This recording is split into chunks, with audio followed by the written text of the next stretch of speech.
Dharmesh Shah, cornea specialist, રાજકોટમાં. તમે જે પ્રશ્ન પૂછ્યો કે કોમ્પ્લિકેશન થવાના ચાન્સીસ શું છે, તો એમાં હું થોડું ઇલેબોરેટ કરીશ કે ફેમ્ટોસેકન્ડ લેઝર છે એ એકદમ સૂક્ષ્મ લેઝર છે. એટલા બધા નાના નાના સ્પોટ્સ થાય છે, 3 માઇક્રોનથી ઓછા સ્પોટ્સ થાય છે, અને એ સ્પોટ્સ એટલા બધા સાથે સાથે જોડાયેલા હોય છે કે એમાં બહુ જ અટમોસ્ટ પ્રિસિશન જે કે એવું છે. એટલે almost everything is under control, nothing can go wrong એવું મશીન આવ્યું છે. પહેલાના ઓલ્ડર જનરેશન મશીનમાં એવું હતું કે બ્રોડ બીમ લેઝર હતું, સ્કેનિંગ સ્લિટ લેઝર હતું, તો એમાં છે ને લેઝરની એપર્ચર બહુ મોટા મોટા હતા, તો એમાં એટલું પ્રિસિશન નહોતું આવતું કે 3 નંબર ઉતારો તો કદાચ 3.25 ઉતરે ને 3.25 ઉતરે.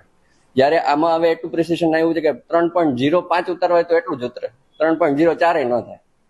રાજકોટ સૌરાષ્ટ્રના લોકોને એમ કહીશ કે આ વર્લ્ડ બેસ્ટ ટેકનોલોજી છે, વર્લ્ડ સેફેસ્ટ મશીન છે, વર્લ્ડ ફાસ્ટેસ્ટ મશીન છે. એ 10 મેગાહર્ટ્ઝની ફ્રીક્વન્સીથી કામ કરે છે, અને આ અમારી ગ્રુપ પ્રેક્ટિસ છે. એટલે આ બેસ્ટ વસ્તુ એટ મોસ્ટ અફોર્ડેબલ રેટ છે. એટલે વધુમાં વધુ દર્દી અને વધુમાં વધુ આંખના ડોક્ટર સૌરાષ્ટ્રના લાભ લે એવી અપીલ.